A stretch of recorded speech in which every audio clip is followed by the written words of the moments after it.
본문을 가지고 대면하여 말하리 하노니, 이런 제목으로 하나님 말씀을 함께 나누려고 합니다. 여러분, 우리가 살고 있는 대한민국이라는 나라가 어떤 나라인 걸 알려주는 꽤 신나는 내용이 있습니다.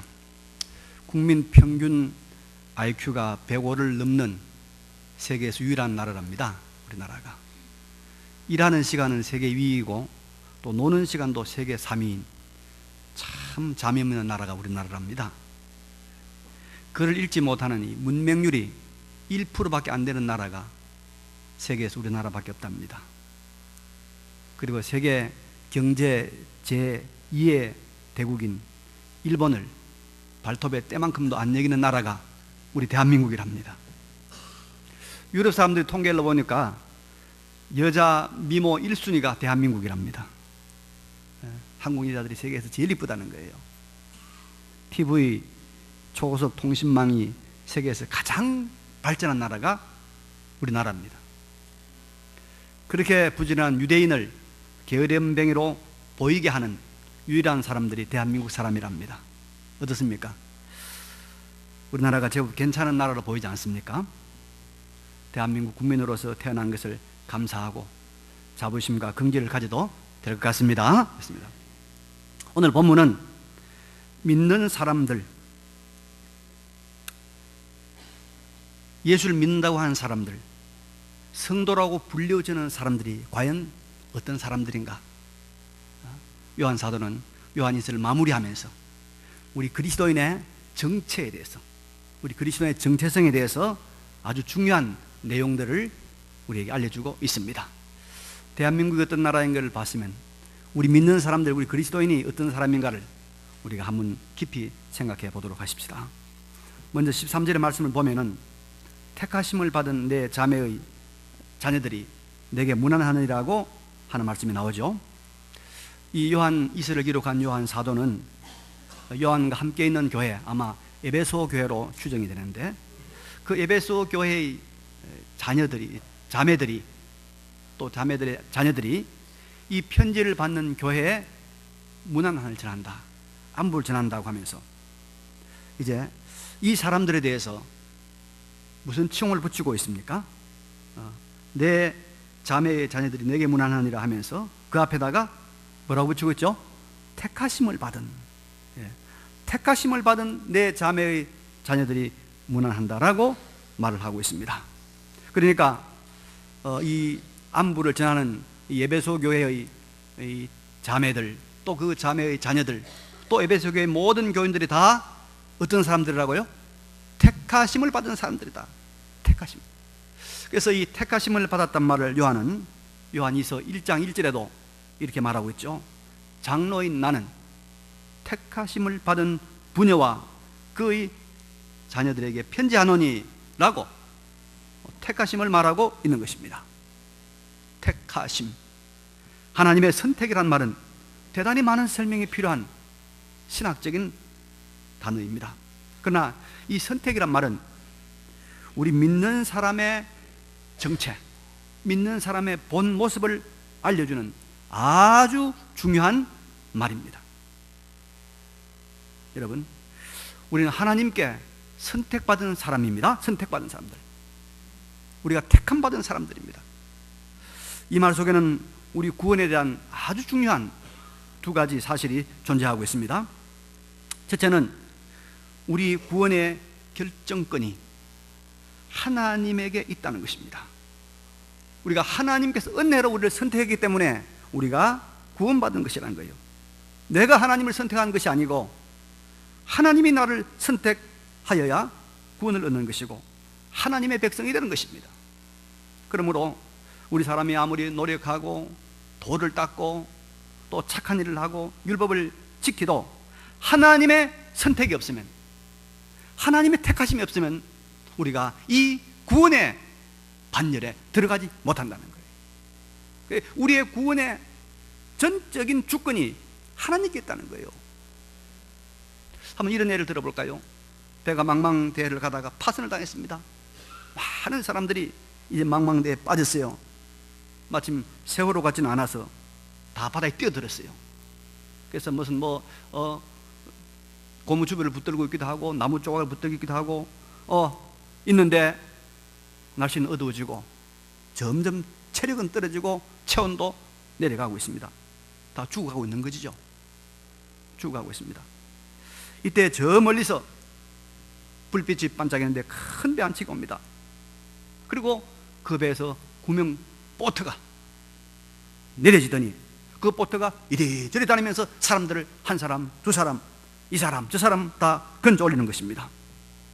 그런데 무슨 일인지는 모르겠는데 이 구명보트에 모든 사람을 다 건져 올리지는 않는 거예요. 여기서 한 사람, 저기서 한 사람. 그래 건져 올려가지고 일정한 수가 차니까 그냥 가버립니다.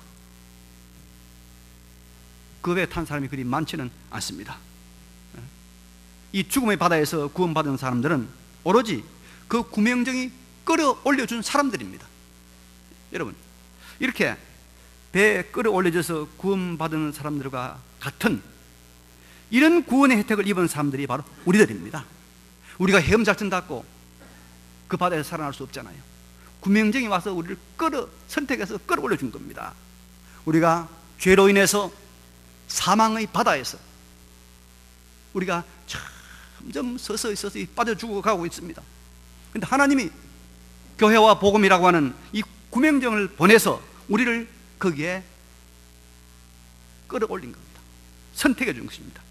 우리를 건져준 것입니다. 이게 우리의 구원입니다.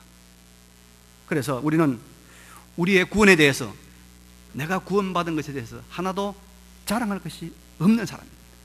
하나님이 선택했기 때문이지 내가 뭐 잘나서 구원받은 거 아니다 이 말이에요.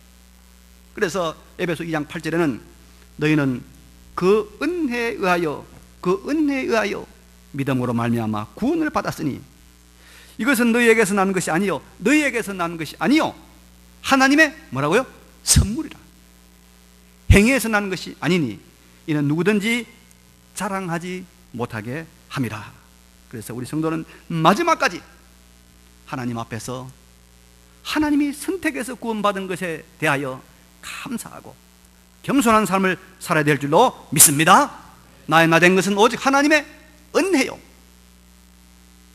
나의 노력과 나의 선행과 나의 열심이 아니라는 것입니다.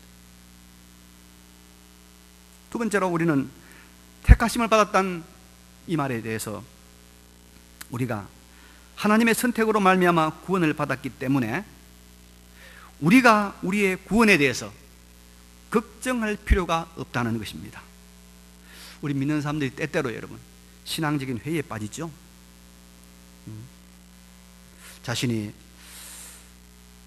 말씀도 열심히 읽고 기도도 열심히 하고 또 기도 응답도 받고 일들도 잘 풀리고 뭐 사람들로부터 여러 가지 칭찬도 받고 하면 야, 난 하나님의 자녀가 확실해, 나는 구원받은 것이 틀림없어, 이런 생각을 하는데, 그런데 언제부터인가 교회도 가기 싫고 성경도 안 본 지 한 달이 넘었고 기도는 무슨 기도, 밥 먹을 때 기도도 겨우 뭐 하는 둥 마는 둥, 그리고 일은 안 풀려지고 사람들로부터 비난받고 욕먹을 일만 생기고, 그러면 그 마음속에 무슨 생각이 듭니까? 나는 구원받은 사람이 아닌가 봐, 나는 하나님의 자녀가 애초부터 아닌가 봐, 하나님의 근속이 아닌가 봐 하는 마음이 들기 시작합니다. 그러다가 요새 아이들 학원 끊듯이 나 교회 끊었어 하고 교회를 안 나온 사람들이 있습니다. 그런데 여러분, 이것은 순전히 구원이 자기의 경건과 열심과 노력에 있다고 생각하는 그런 어리석은 생각에서 나온 행동이죠. 다시 말하면 하나님이 나를 선택한 것이 아니고 내가 하나님 선택했다, 이것이 구원이라고 생각하는 데서 온 행동입니다. 우리의 구원은 우리의 선택이 아니라 누구의 선택이라고요? 하나님의 선택입니다. 하나님의 선택. 내가 하나님을 선택했다면, 내가 하나님을 붙잡았다면, 내 손이 힘이 없고 내 손이 연약해서 손을 놓으면 하나님과 떨어지겠죠. 하나님과 관계가 단절되겠죠. 그러나 하나님이 나를 잡았단 말이에요. 하나님이 내 팔을 잡고 있는 거예요. 하나님이 나를 안고 있는 거예요. 그러면 내가 아무리 힘이 없어도, 내가 아무리 연약해도 그 구원은, 그 하나님과의 관계는 그대로 유지되는 것입니다. 되는 것, 아무 이상이 없습니다. 그래서 로마서 8장 38절 이하에 바울이 그래 말합니다. 내가 확신하노니 사망이나 생명이나 천사들이나 권세자들이나 현재일이나 장래일이나 능력이나 높음이나 깊음이나 다른 어떤 피조물이라도 우리를 우리 주 예수 그리스도 안에 있는 하나님의 사랑에서 끊을 수 있으리라 없으리라? 없으리라. 왜? 하나님이 붙잡고 있기 때문에. 하나님. 이 믿음에 굳게 서시길 바랍니다. 그래서 우리는 여러분, 하나님께서 선택하신 택함 받은, 우리의 공로가 아무 구원에 상관이 없는, 우리의 연약함이 하나님과의 관계에 아무런 상관이 없는 하나님의 권속이요 택함 받은 하나님의 백성인 걸 굳게 믿으시기 바랍니다. 굳게 믿으시기. 그런데 오늘 본문을 보면은 이렇게 하나님의 선택, 택하심으로 말미암아 하나님의 권속된 우리 하나님의 백성들, 구원받은 성도가 이 세상에서 누리는 아주 귀한 특권 하나를 우리에게 소개하고 있습니다. 12절 말씀 봅니다. 내가 너희에게 쓸 것이 많으나 종이와 먹으로 쓰기를 원하지 아니하고 오히려 너희에게 가서 대면하여 말하려 하니 이는 너희 기쁨을 충만하게 하려 함이라. 너희 믿는 자들, 바로 하나님의 택함을 받은 자들에게 무엇이 있다고요? 기쁨의 충만한 기쁨의 세계가 있다는 겁니다. 사도 요한은 이 요한 2서를 받는 교인들에게 마지막으로 내가 너희들에게 기쁨을 충만케 하기 위해서 너희에게 나아가려고 한다. 기쁨의 충만 세계를 말하고 있습니다. 오늘 여러분 날씨가 너무 좋지 않습니까? 또 내일이 공휴일이잖아요. 사람들이 기쁜 일이 많이 있습니다. 어떤 사람은 결혼을 해서 기쁘고요, 어떤 사람들은 해외여행을 가게 돼서 기쁘고, 어떤 사람은 새로운 직장을 얻게 돼서 기쁘고, 어떤 사람은 또 새로운 집을 마련해서 기쁘고, 참 기쁩니다. 기쁨은 정말 좋은 것입니다. 우리가 행복을 여러 가지 말로 여러분 정의할 수 있지만 가장 쉬운 말로 정의한다면 행복은 뭐라고요? 기쁨이다. 그죠? 그래서 아무리 돈이 많아도 기쁨이 없다면 그 사람은 불행한 사람이잖아요. 아무리 권세와 권력이 높고 많아도 그 사람에게 기쁨이 없다면 그 사람은 행복한 사람이 아닙니다. 많은 사람들에게 존경을 받고 인기 정상을 달리는 그런 사람이라 할지라도 마음에, 삶 속에, 가정 속에 기쁨이 없다면 그는 불행한 사람이 틀림없죠. 그래서 우리가 기쁨을 중심으로 모든 것을 한번 판단해 보면 아마 지혜로운 판단이 될 줄로 믿습니다. 그런데 여러분, 세상에는 많은 기쁨들이 있지만은 정말 인간을 행복하게 하는 것은 충만한 기쁨입니다. 단편적이고 부분적인 기쁨이 아니고 가득 찬 기쁨, 인간에 있는 모든 구석구석을 다 채워줄 수 있는 기쁨, 이 충만한 기쁨이 있어야 정말로 행복한 사람이란 말이에요. 누가복음 19장에 보면 여러분 누구 이야기가 나왔냐면 삭개오 이야기가 나옵니다.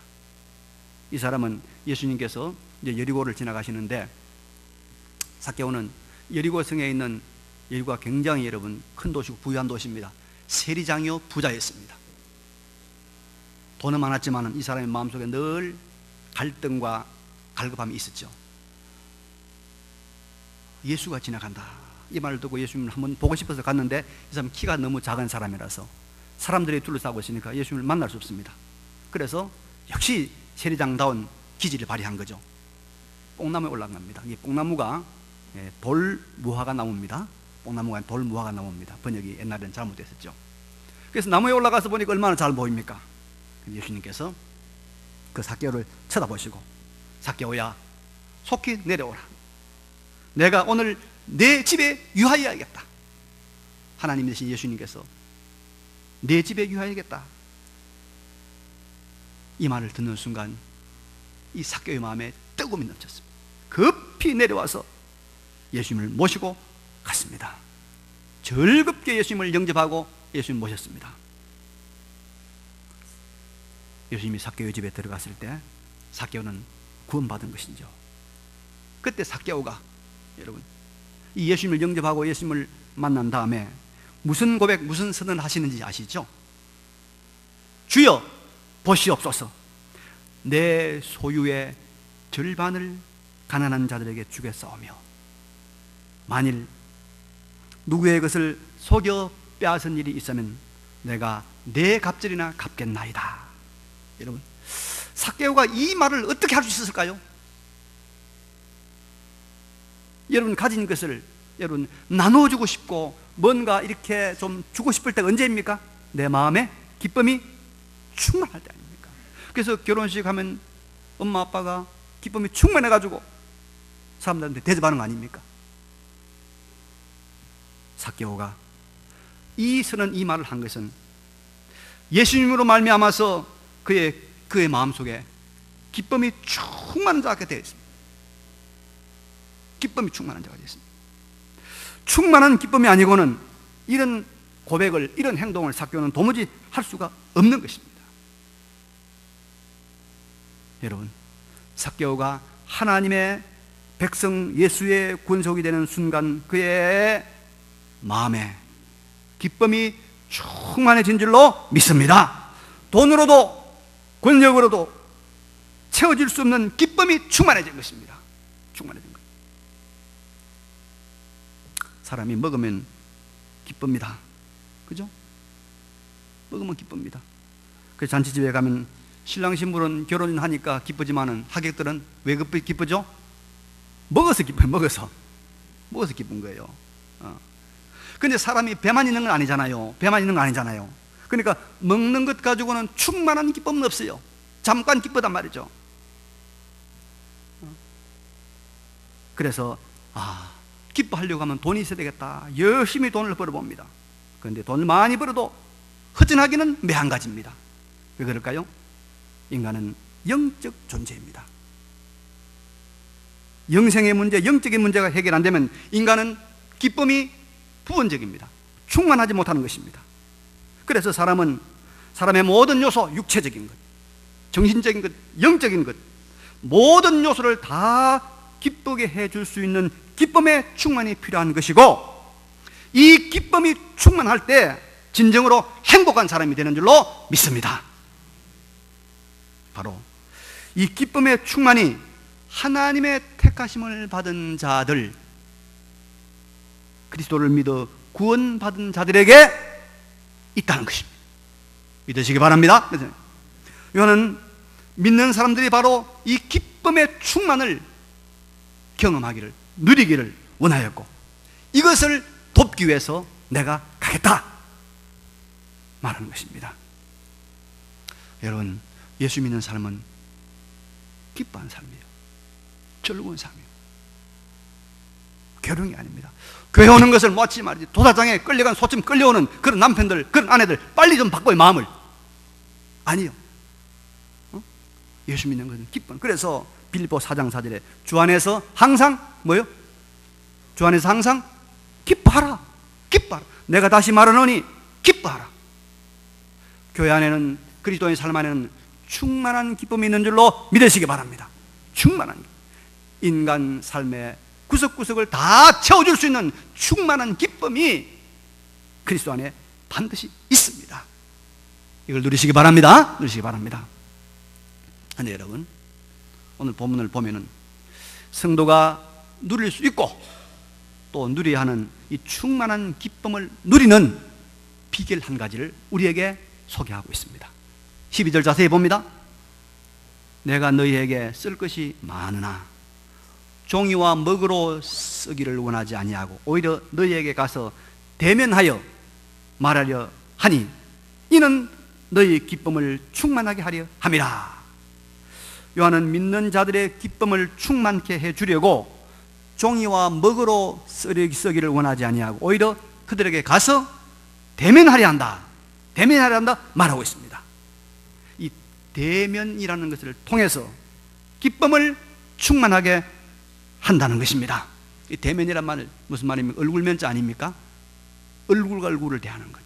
이게 원래 원어의 뜻은 입과 입, 입과 입을 마주 대하는 걸 말하고 있습니다. 사도 요한은 자신이 직접 가서 얼굴과 얼굴을 대하고 눈과 눈을 마주치고 입과 입을 마주치는 이것을 통해서 성도가 기쁨에 충만한 세계에 들어갈 수 있다는 것을 말해주고 있습니다. 여러분, 우리가 이걸 알아야 됩니다. 이거 믿는 자 성도들은 성도들끼리의 대면, 만남, 예배, 교제, 신방, MT, 나눔, 이것을 통해서 기쁨이 충만해지는 것입니다. 이걸 이해하고 이걸 경험하시길 바랍니다. 여러분, 이걸 알아야 돼요.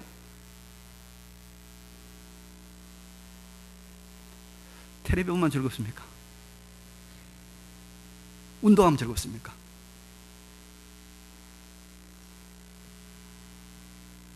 아니요. 성도가 성도를 대면할 때 기쁨이 충만해집니다. 이 기쁨의 충만이 헌신을 가져오게 하고, 이 기쁨의 충만이 나눔을 가져오게 하고, 환난과 핍박을 이기는 힘을 제공하는 것입니다.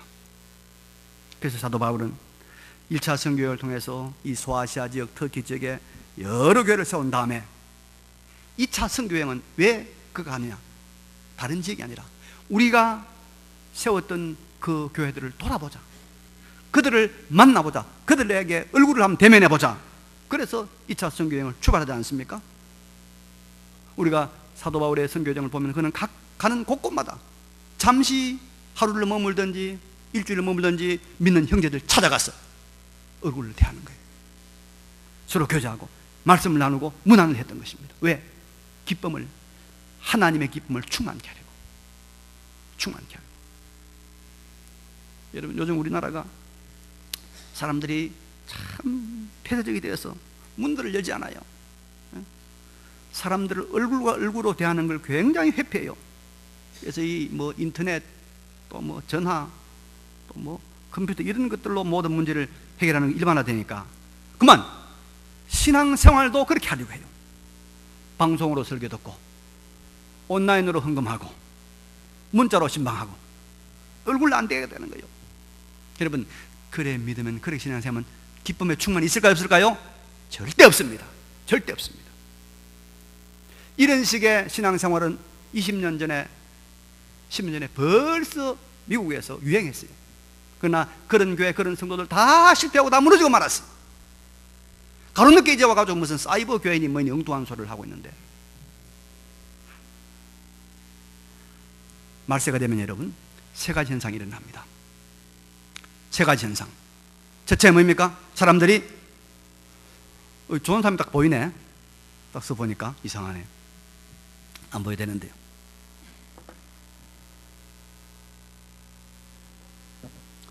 바울이 디모데후서에 말하고 있습니다. 말세가 되면 사람들이 뭘 사랑해요? 돈을 사랑해요. 돈을 죽도록 사랑해요. 돈. 두 번째는 뭘 사랑하는지 압니까? 자기를 사랑해요. 아버지도 형제도 필요 없어. 나 혼자 살아요. 나 혼자. 그래서 나 홀로 가족이 점점 늘어날 겁니다, 여러분. 또 하나 중요한 현상이 있습니다. 뭔지 압니까? 모이기를 싫어합니다. 모이기를 패합니다. 이게 말세 현상입니다. 이게 세상의 현상입니다. 우리는 이 세상의 흐름과 우리는 어떻게 하면 역류해서 가야죠. 이 세상의 모든 흐름을 거슬러 가야 되죠. 이 따라가면 죽은 거예요.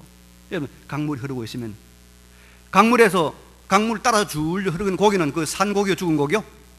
네? 강물이 지금 우리 저 한강이 저쪽에서부터 지금 동쪽에서 서쪽 흘러가잖아요. 고기가 처음부터 끝까지 강물로 같이 흘러가고 있어요. 그러면 그 고기는 죽은 고기요, 산 고기요? 죽은 고기요. 산 고기는 그 강물을 역류해서 올라간다 이 말입니다. 세상을 역류해서 올라갈 수 있는 그것이 성도의 삶이다. 그 우리는 더 많이 모여야지. 그래서 우리가 이제 목장했잖아요. 목장.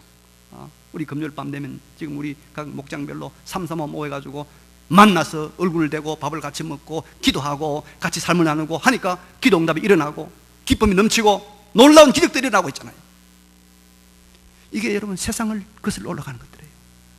세상을 거슬러 올라가는 거예요. 저도 지난주에 화수목 이 가정교회 목회자 컨퍼런스에 다녀왔어요.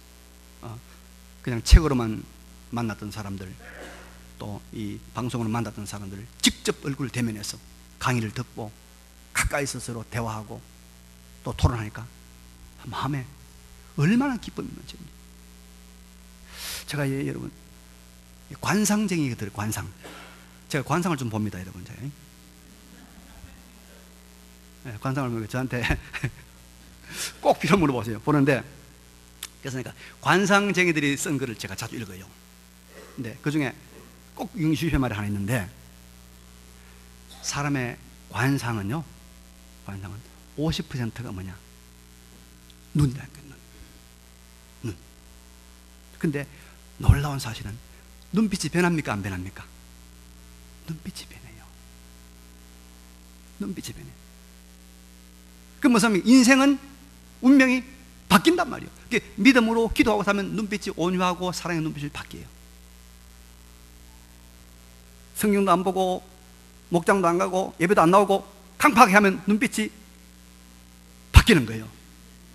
그럼 인생도 그래 되는 거예요, 여러분.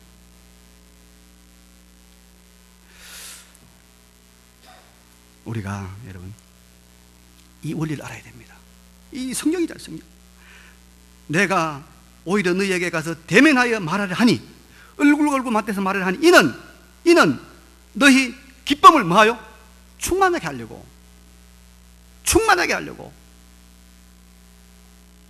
그래서 내가 간다는 거예요. 저는 이번 MT에도 많은 분들이 참여해서 큰 기쁨을 경험하게 되리라고 확신합니다, 여러분. 그래서 우리는 만나야 됩니다. 성도의 그 눈빛을 보는 순간 우리 마음속에 위로와 마음속에 사랑의 마음이 일어나고 있습니다. 언제나 여러분, 세상에는 하나님 앞에 의롭게 바르게 살던 사람들은 많지 않았습니다. 에레미야가 예루살렘에서 멸망당할 때 모르겠습니까? 의인 한 명이 없었어요. 의인 한 명이 없었어요. 망한다고 그랬거든요. 소돔과 고모라에서 그 성이 멸망할 때 아브라함이 하나님께 계속 묻지 않았습니까? 50명이 없습니까? 45명, 40명, 10명. 믿음으로 하나님 앞에 바로 사는 길은 여러분, 많은 대중이 가는 길은 결코 아닙니다. 하나님의 선택의 반열에 든 사람들이 많지는 않습니다. 자, 이제 말씀을 정리합니다. 우리 모두는 다 어떤 사람이라고요? 우리 정체성은요? 우리는 택함 받은 사람들, 하나님의 택함 받은 사람들. 꼭 기억하시고, 우리 땅에서 뭘 누릴 수 있다고 해요? 보통 기쁨이 아니고 무슨 기쁨요? 충만한 기쁨. 충만한 기쁨을 누릴 수 있다. 이걸 누리려고 하면 어떻게 해요? 대면을 자주 해야 돼요. 그래서 예배에 와가지고 대면을 자주 해야 돼요. 나눔을 가져야 돼요. 그래야 우리가 이 기쁨의 충만한 세계에 들어갑니다. 이런 아름다운 생애가 우리의 남은 여생에 펼쳐지는 우리 모두가 되시기를 간절히 바랍니다. 이 말씀을 기억하시면서 함께 통성으로 기도하겠습니다.